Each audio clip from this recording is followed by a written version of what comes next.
Snow from Louisville to Chicago, and this system is what's going to be bringing in our rain chances tomorrow afternoon. So be ready, because that's first, and we're not under any winter advisories for this one. A winter storm warning over Chicago, over parts of Michigan. That's heavy snow coming down, high snow accumulations too for the area, where some spots could see 8 inches, even higher. It's already been coming down, so this is just going beyond what's already come down. So an additional 8 inches over parts of Michigan, and even a few light accumulations between now and Monday morning for the higher elevations of Vermont and New Hampshire. It's going to be trying to work its way into the Berkshires as well. That's for tomorrow morning, but it is going to quickly be changing over to rain. So this system, we start to see impacts from it around 8 o'clock tomorrow morning, seeing some areas of snow coming down, but it's not going to be widespread, mainly for southern New Hampshire at this point, and over Vermont and New Hampshire further north where the snow mountains are, which is a good thing. And then as we go through our day on Sunday,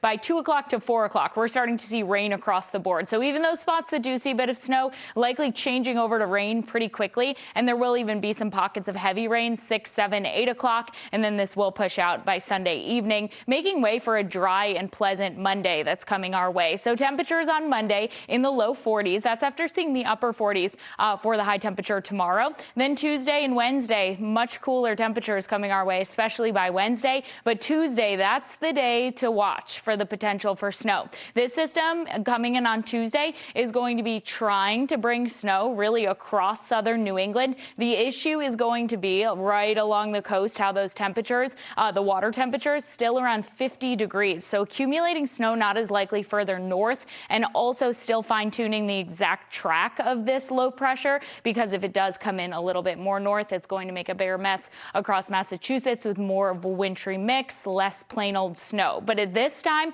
it does look like plowable snow for northern Worcester County, for southern New Hampshire, further inland. We're not talking as much the seacoast, because that's where the tight snow to rain snow mix gradient is going to be coming our way. So that gradient's going to mainly be close to the coast, and then Boston likely coming down all rain, the South Shore and the Cape included in that. But still, first alert in place for Tuesday, 37 degrees for that temperature on Tuesday. And then as we go through Wednesday, Thursday, and Friday, we're still keeping very chilly temperatures our way, with highs Thursday only reaching 30 degrees.